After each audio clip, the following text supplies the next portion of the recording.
Hey, Greg, how's it going, man? It's going well. Yourself? Good, brother. Good. I like your background you got going on right Thanks, there. man. I like your, what are you in like a, oh, you got your sound panels. That's what it is, huh? Yeah, I'm actually in my son's closet. I turned it into Oh, hey, you got to make it happen, man. That's how you do exactly. It's a pretty sweet setup. I got my monitors, lights, Good, and man. everything. It That works. looks good. Looks good, man. I appreciate it. Yeah. No, I'm glad to have you on. I'm gonna do introduction, and then we'll Okay. dive into some statistics a little bit, and then go into you and what you're doing, your mission, and talk a little bit about the military if you want, and try to get some perspective for those that are trying to start their own business. Okay. So if you're familiar with the process of doing that, and going into what entails to obtaining a 501c3 and any kind of guidance that we could give our listeners who are thinking about starting a business. Okay. You already got it mapped out, man. Yes. Yeah. I tried. I Love tried. it. You in St. Louis? I was in St. Louis. Now I'm in St. Robert, just outside of Fort Leavenworth. Correction, Okay. not Fort Leonard Wood. Yes. Leonard Wood. Gotcha. Yes. Okay. Sweet. All right, so we're going to talk about, you said homelessness, military, and then starting a business or starting a 501c3. Both. If you can supply guidance to that, I mean, is what it entails to starting a business. Because I'm looking at as for me on what I can do, because I know I'm not the only one out there that's struggling with this. For me, I started a brand. I obtained an LLC. I haven't retained it. It expires after a year, so I need to redo that again. So I want to know, what should I do? Okay. Yeah. Okay. Okay.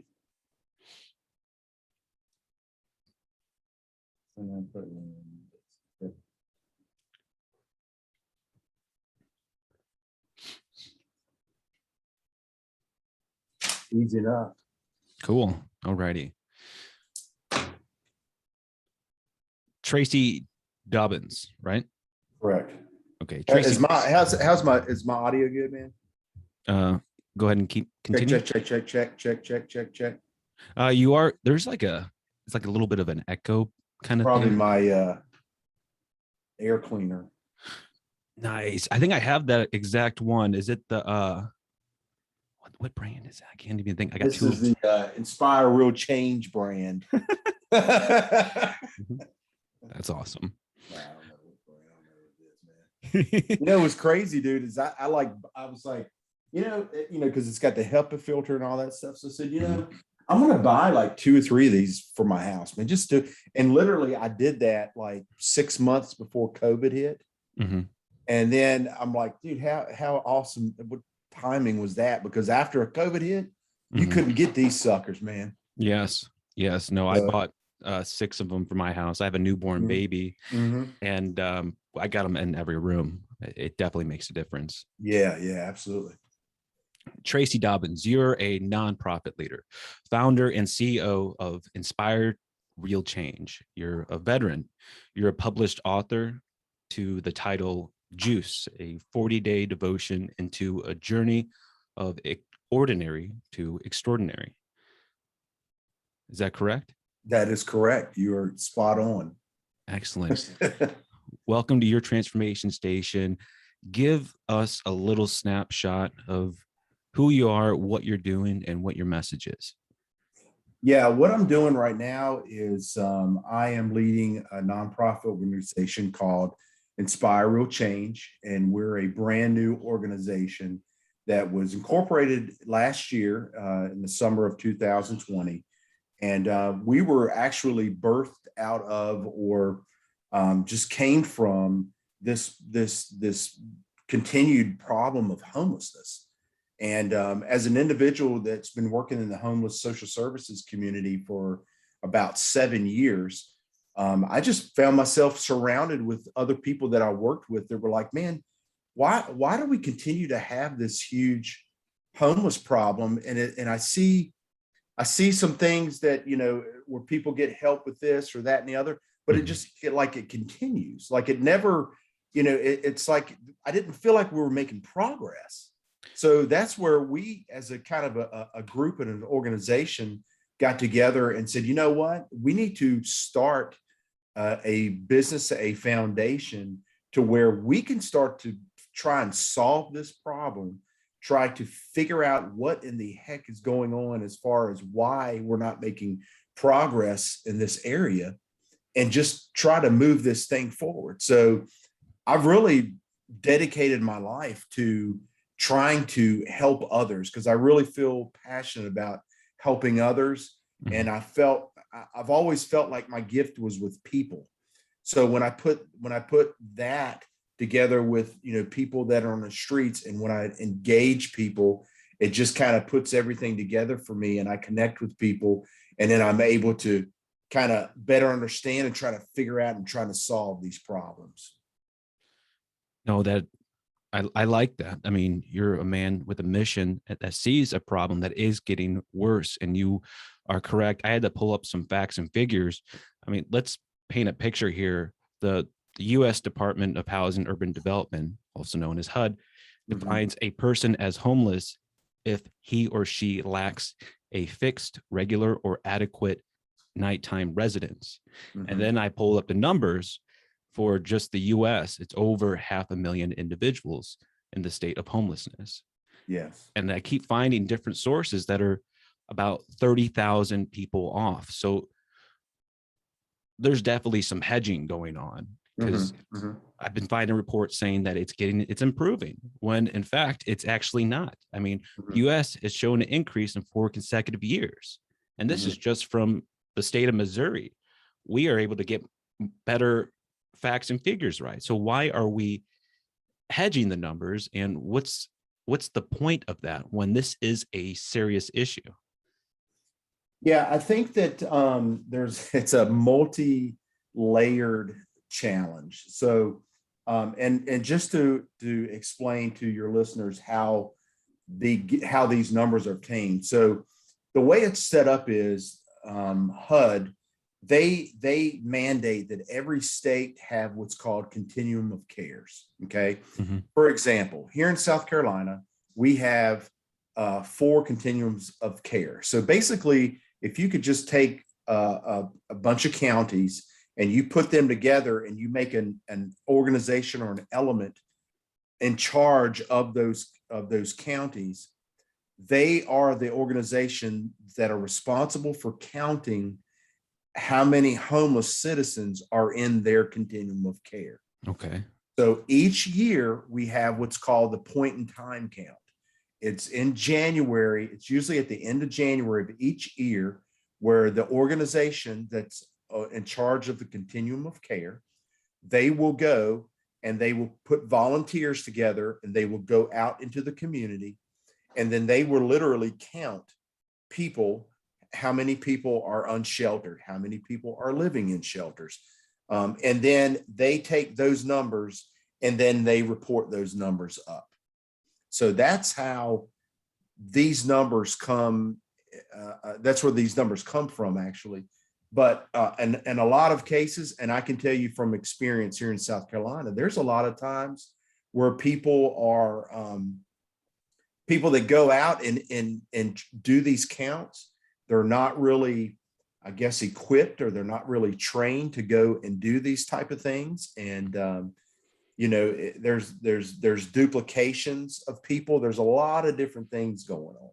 So there's out in Maryland, this is a recent bill that was passed, and it was the HB 12, and it's for veterans who reside at veterans homes that are supervised by the VA.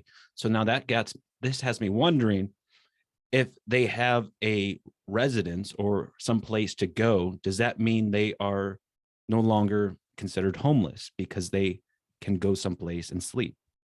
Right. So the way it's set up is VA for veterans, they have what's called transitional housing. Okay. So if, let's say, a veteran is on the street and they are eligible for transitional housing, the VA will put them in usually a 90-day program facility, in which that's why they call it transitional housing, because it's supposed to be a 90-day transition from the streets into permanent housing.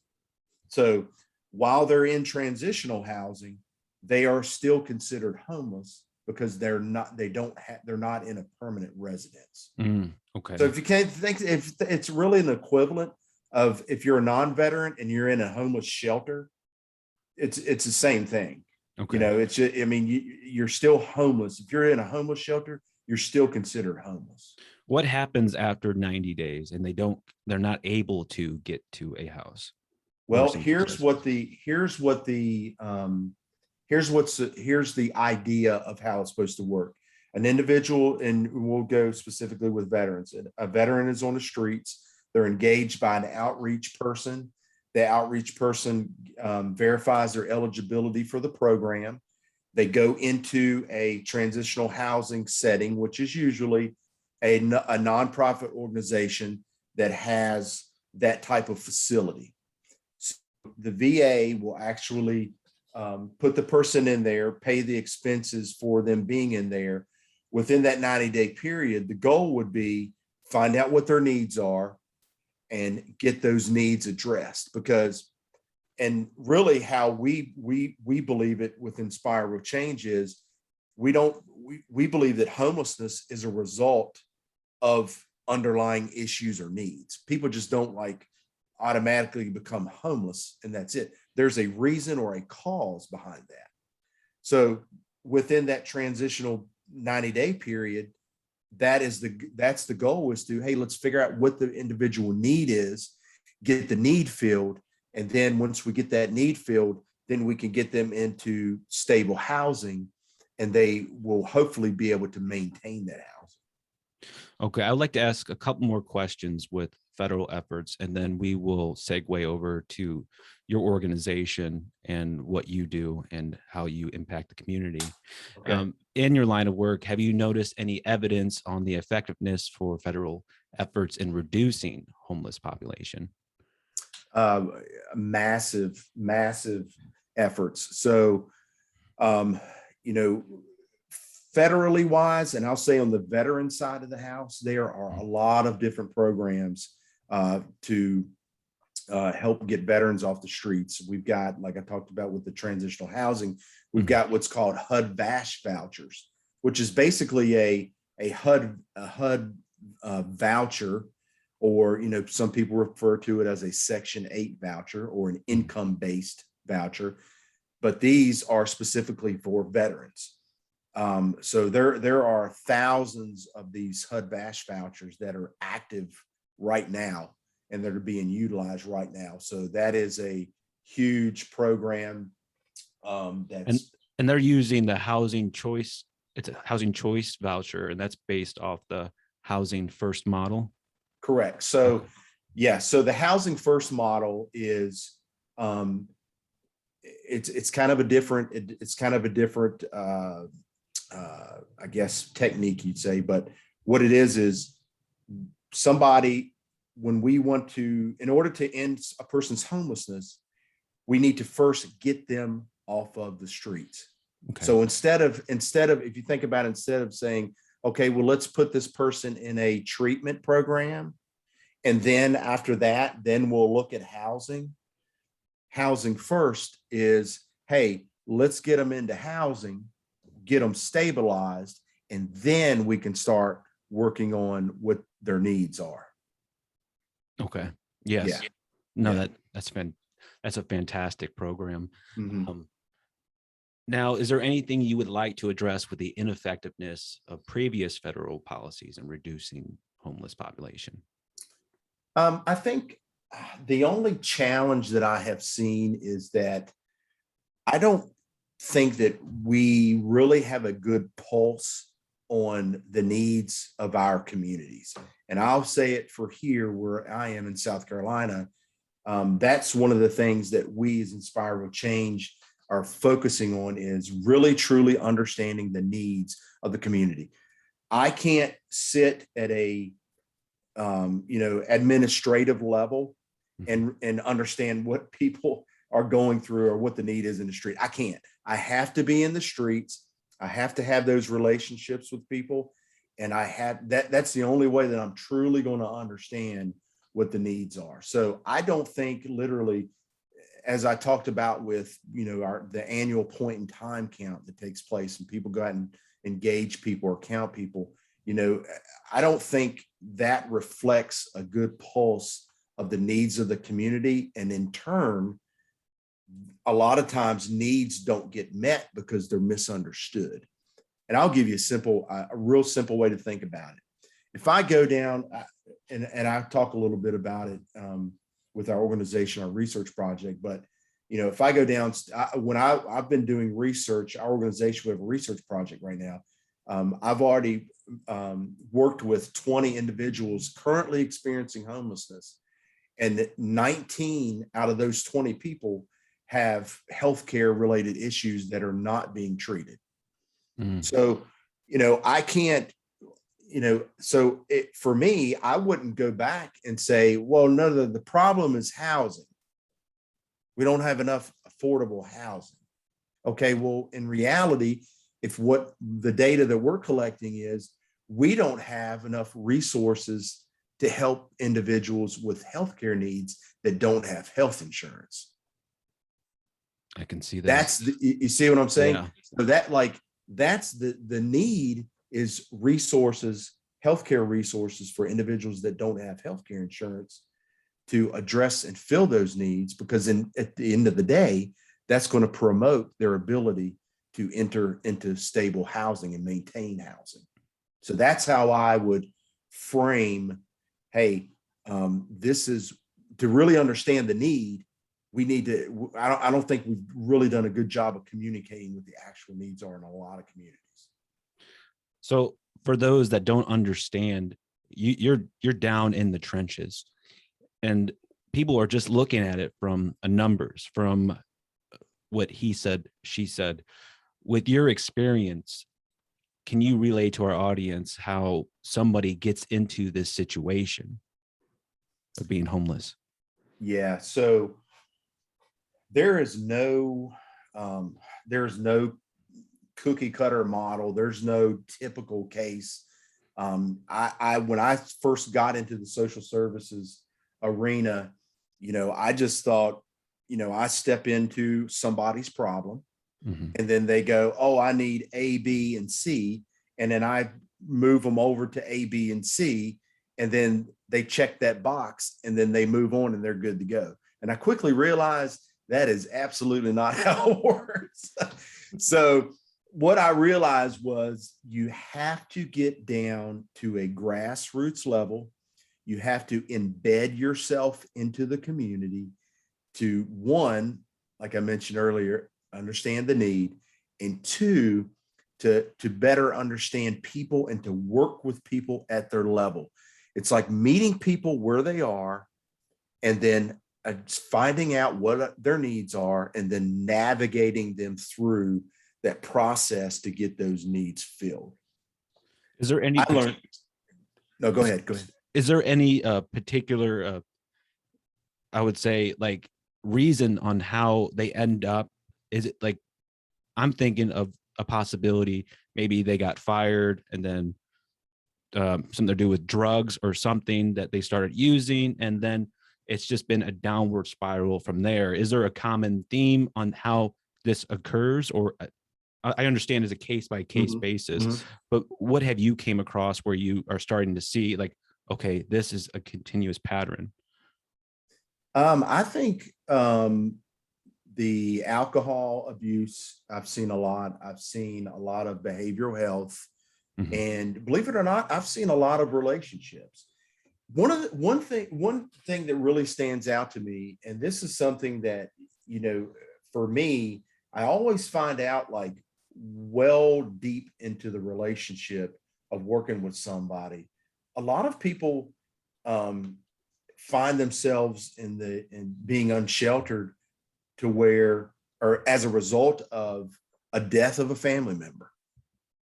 Wow. And yeah, so for example, I worked with somebody recently that they had a significant alcohol abuse problem, and we were working on that.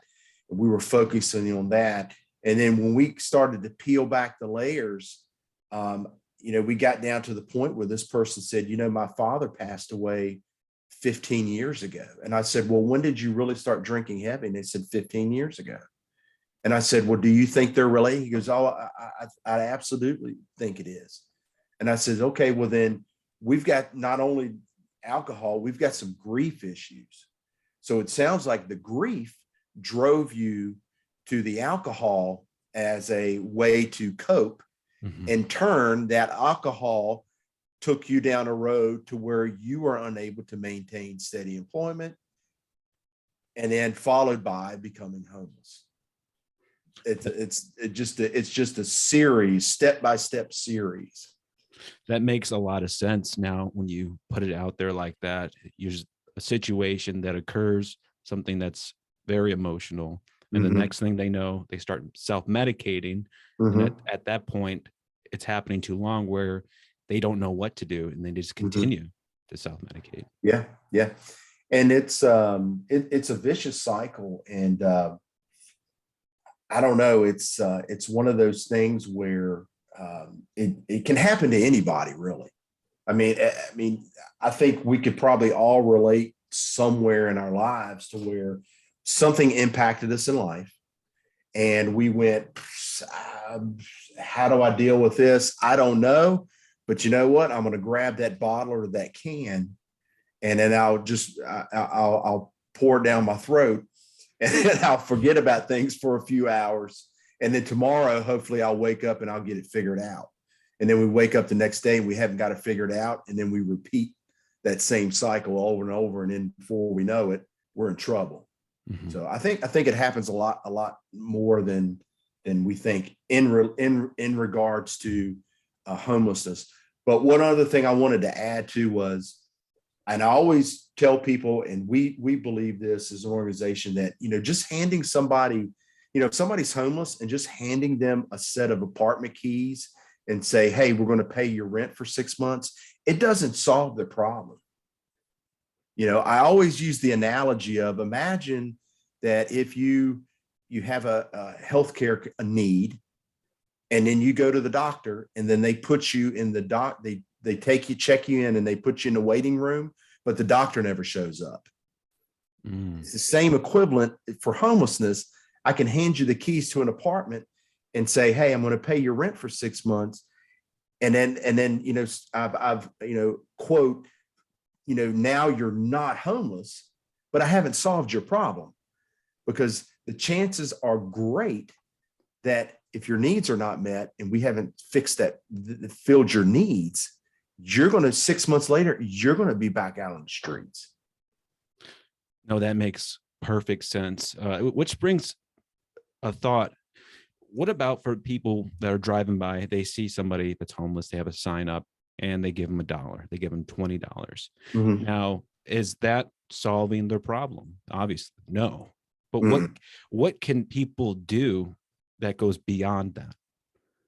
I'd say find out what resources are in your community that work with that population, and go and get involved with it.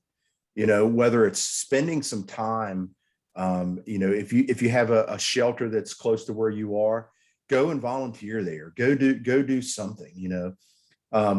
There's a various different levels of things we can all do to not only get involved, but to impact people's lives and to help people in need like that. But some people like to go and they serve food to mm-hmm. people, and they're good with that. And then some people like to get in there and say, hey, I want to teach a class, or I want to be a mentor to somebody. They want to get down to a deeper level. And that's where I believe that life change begins, is when you start to get at that deeper level, and you start to really understand that, because, I'm not going to learn anything about you handing you a plate of Spam and a scoop of sticky rice, man. But if I spend an hour mentoring you once a week, or taking you to lunch or whatever, I'm going to start to get down in there in that relationship, and we're going to start to figure some things out. We're going to make some progress. I can guarantee you that. There's resources in every community. I just say, reach out, find out what they need, find a need, fill it. It's simple as that. That's spot on behavior with my understanding. And being a sergeant in the military, just having soldiers beneath you, it's more than just delegating authority. You're their parent, you're their coach, you're their mentor, you're everything for them. And you develop that relationship, that camaraderie, when you talk about all those things. And that can be put into that approach with helping out the homeless and just pushing them in the right direction. I mean, knowledge is definitely worth more than $5, telling them what they can do with the resources they have, or going above and beyond and teaching a class. I think that's fantastic. Let's segue over to your company, your organization, Inspire Real Change. Tell us about that. Yeah. So Inspire Real Change, like I said at the beginning of the show, was birthed out of a desire or a drive to trying to figure and solve this problem. And, working at a street level, service level for 7 years, I just really felt strongly that, there has to be more. There has to be, but we can never get to a point. And I mean, we're talking about people's lives here. Okay.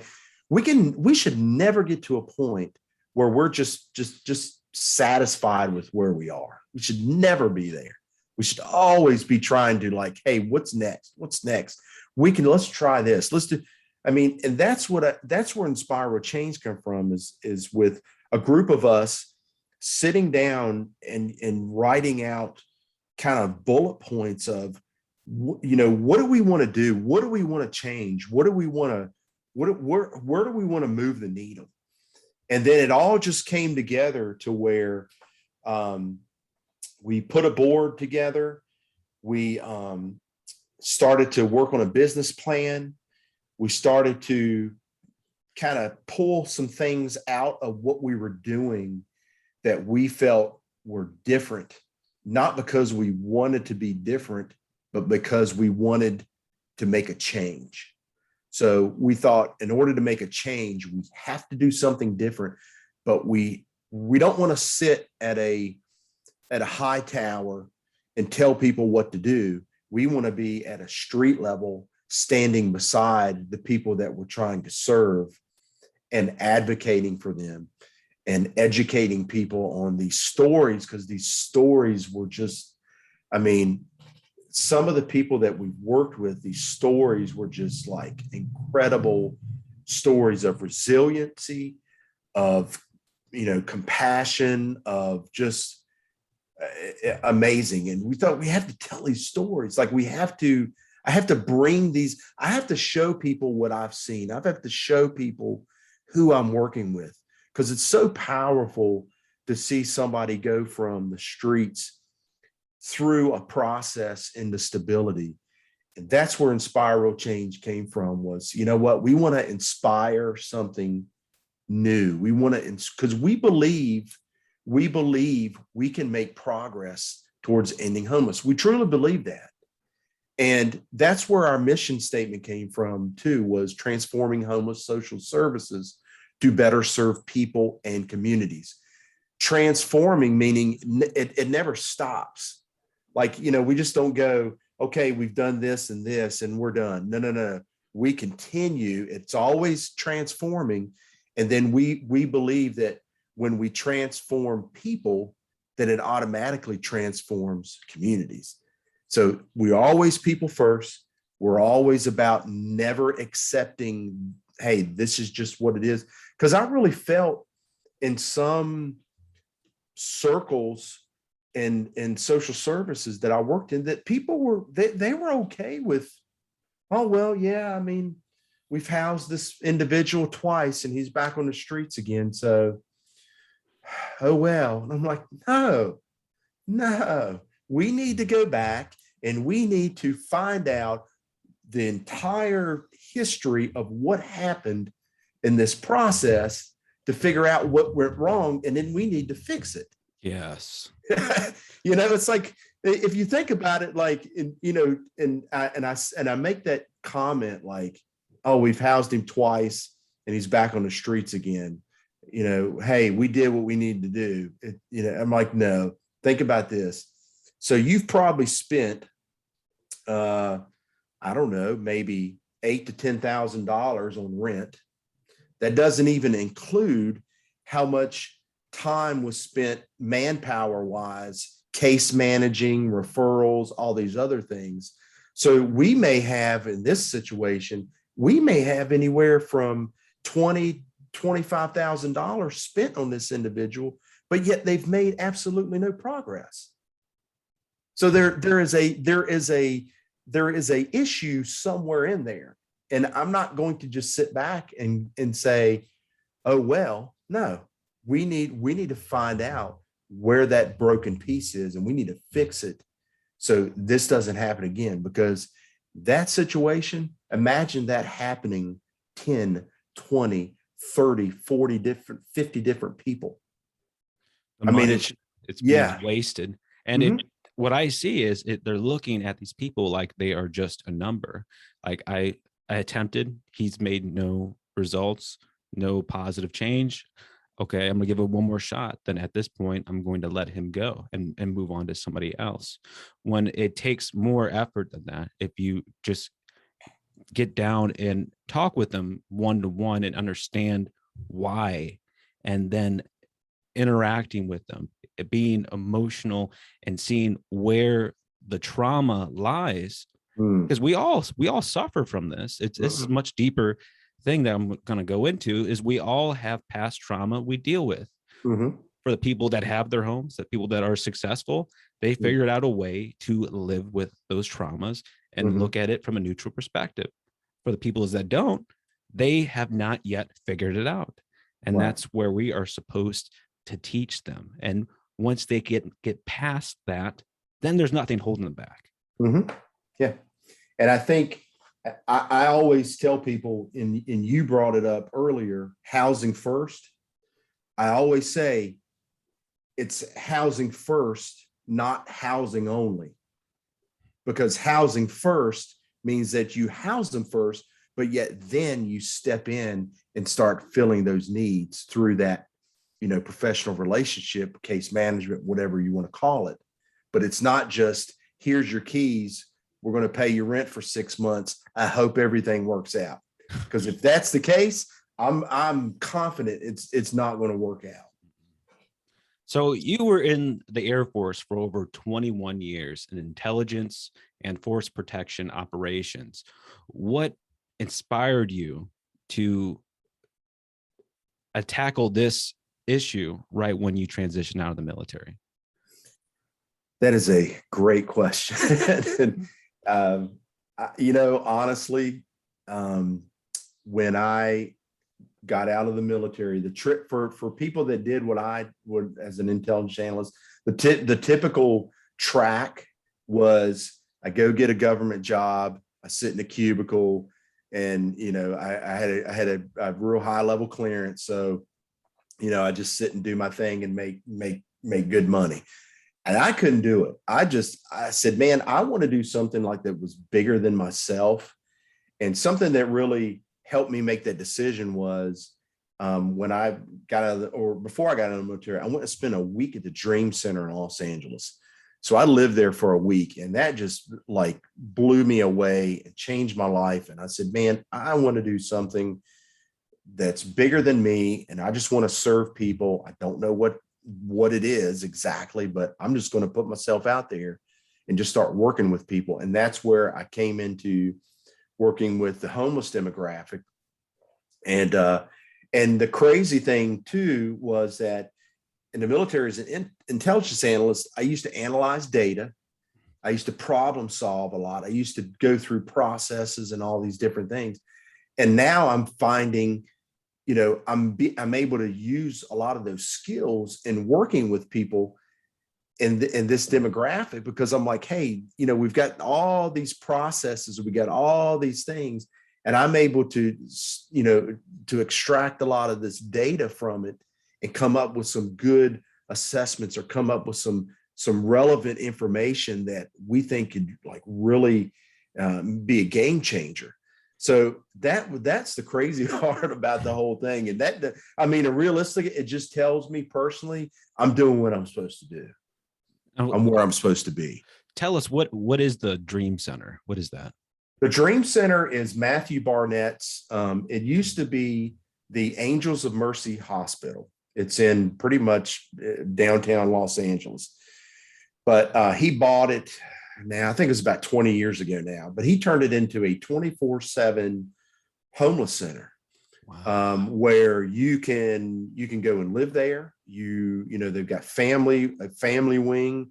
They've got a cafeteria where they serve meals every day. They got a food distribution where they send out like 7 or 8 trucks every morning, and they get the stuff that they're going to throw out from the grocery stores. They bring it back, sort it through, and then they go and they deliver it to neighborhoods. And the crazy thing of it was, it's the hospital where they filmed one of the first Nightmares on Elm Street. And if you watch the movie, you can see the hallways and you can see the stuff. And it's such a, wow, horrific movie, if you will. But when I was there, I'm like, wow, man, how powerful. Now this place is just life change. This place is just like, hundreds of people in there every day, So the cool thing with it is anybody can do what's called a mission. So you can sign up and do a week-long mission. You can go and stay there, and then they give you an itinerary every day. And hey, you're going to go down to Skid Row at 9 a.m. and you're going to do outreach. Then you're going to go to Compton at 1 p.m. and you're going to do food giveaway, and you just do these events every single day. But it's an amazing experience.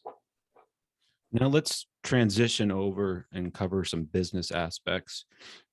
With your organization, it's a 501c3 nonprofit. What does that mean in terms of taxation and registering for our listeners? Yeah. So basically, when you start a company or you start an organization or whatnot, it's all under I'd say the business umbrella. So, you have to be incorporated. That's a process. And then once you're incorporated, then you have to apply for what type of tax code you're going to fall under. So based on your mission, based on what you're going to be doing, that will determine whether you fall into a certain category or not. So a 501c3 is tax exempt, meaning that we don't pay federal taxes, and there's a bunch of different, there's other types of nonprofits. There's I think it's a C4, I think is a different one. It's a little bit different to where it's kind of a membership type of organization where people become members and whatnot. But it all falls under, like I said, the business umbrella. Mm-hmm. And then the business is incorporated, it's formed, and then it has to fall under a tax bracket, and then based on what you do and your mission and a service. Are you going to provide a service? You're going to be asking for people to pay for the service or whatnot. Based on all of those factors, you will fall into whatever category the IRS has dictated based on those descriptions. So okay. It is a lengthy process. I would highly encourage anybody who is thinking about doing it. One of the first things that I would encourage you to do is figure out what your mission is. Figure out what your mission is. And it sounds so simple, like, well, of course, but you know what? Let me tell you, when we get ideas and we're so excited about it, we just want to grab that football and like start, Agreed. running the sideline, right? Agreed. Right. So it's like, and then we get to the end zone and we turn around, we're like, hey, where is everybody? But anyway, what is the mission? And what do I want to do? How am I going to do it? And literally put together a business plan. I'm pretty sure every state has this, but in South Carolina, we have a small business association, which is a state-backed group, and they will help anybody. Like, they will mentor people and they will help people to put together a business plan. And that's what I did. I got with a small business person that was, and they assigned them to me, and they kind of walked me through the process and gave me homework and told me, what are you going to do? What problem are you going to solve? What's the problem? How are you going to solve it? Okay. Who else out there is doing what you want to do? How are you going to monetize, or how are you going to operate? How much is it going to cost to operate? So all of those different things that they helped me work through, and it really helped me focus, because I was kind of like all over the place in the beginning. Because like I said, had my little football, and I'm ready to take off, and then I'm like, oh, hold up, dude. And I guess he was the ref. That was kind of, whenever I wanted to take off, he'd blow the whistle and say, stop, I want you to go look at this. And then I'd go look into that. And then I would try to take off running again. He'd be like, blow the whistle, stop, go look into this. So it really helped me focus. It really helped me with trying to pin down exactly what I wanted to do. And it wasn't like I just did it and then boom, there it is. It was I call it a whittling process. Like, you take a piece of wood and you're just whittling away, and you take and change this and do a little bit more over here, and then eventually it just starts to fine tune itself to where you get down to, you're like, wow, man, this is pretty good. And I'm not just not saying it because of me, but it's actually pretty good. Yeah, did I do this really? Type of thing. It definitely is a process, and consistency will be very important to establish in your schedule. But for those that have an organization or have already started, they would like to know, what is the hardest decision your organization recently had to make, and how did you evaluate the trade-off involved? I think the biggest decision was what type of research project we wanted to do. And that was pretty much right out the gate actually it was the end of last year. So we were trying to figure out what research project we wanted to do for 2021, and just kind of wrestling with a bunch of different ideas and this, that, and the other. And when it came down to it, I'm like, if you could extract one word that you feel is the most, I guess, powerful word in what we're doing with the homeless population, what would it be? And the word was recidivism. Oh, I never heard. Like, yeah, so recidivate or recidivism. And we're like, okay. And they're like, yeah.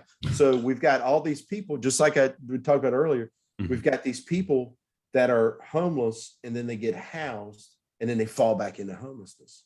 So they recidivate back. So why in the heck are these people recidivating back? Like, it doesn't make any sense. And I'm like, so you know what? I think that's what our research is, because if we've got the question, we know other people have that question, and that's a question that we need to answer. So in order to try and answer that question, that's what our research project should be. And that's what it actually ended up being. That's fantastic that you came up with that. Now, with the information that you're gathering and going to gather, what do you plan to do with the future of your business? So what our vision is we released our mid-project report in July last month, and we are finishing the last half of the project through the end of the year. So by December, we'll be done, and we're going to put together the data and show how many people we've worked with and then we're going to break down all of these individual factors. So how many people were housed and then fell back into homelessness? How many people, if you fell back into homelessness, what do you feel was the main reason you fell back into homelessness? Mm-hmm. Is it related to your original need when you originally became homeless? So we're asking all those questions. We're going to gather all that data. We're going to take that data and we're going to put it together, build some assessments on what we think the data shows, and then what are some potential solutions. And then we're going to take that and we're going to go up to higher levels to program directors, state, federal, any organization that works with homeless population and grants or funding or whoever it is, and present this data to them, because it's kind of the premise of what we're doing is we want to take that street service level data and we want to take it all the way up to the top, so the people that are making decisions on programs and fundings can see, hey, this is what's going on down at this level in this location. And there's some things that we may be able to do to change it and enhance it and bring some solutions. Wow. It established a new standard in this operation. Yes. That's awesome. The way you put it together, that makes so much sense now. For those that have heard the show and that are inspired and they want to help you out, how can they do that? Yeah, they can support us at inspirerealchange.org. We've got a lot of information on our website. I've got some of the information from HUD is on there, but also we have a blog, and then we have some that mid-project report is actually posted on our website too. So just go check us out. Check us out on social media as well. I mean, we just want people to know what we're doing and just to be involved in what we're doing and support us, because we are laser focused on this, and we're not going to stop, because we believe in people. We believe in second chances, and we believe everybody deserves a home. So we're going to fight for this. We've got too many stories to share. We've got too much information to keep to ourselves. We want to get it out there to the public so people can see what's going on, and to help us and support us in driving some real solutions. Well, Treacy, do you have anything else you'd like to add? I just appreciate the opportunity to be on your show, man. And I know you got some great listeners, and I think that overall, this is a great opportunity, not just to talk about us per se, but just to talk about the problem as a whole within the United States. Because like I said earlier, this is a problem. I believe we can solve this problem, and we're not going to stop until we do. So I appreciate it. That's fantastic. Treacy Dobbins, everyone. Treacy, I appreciate you coming on the show. You take care.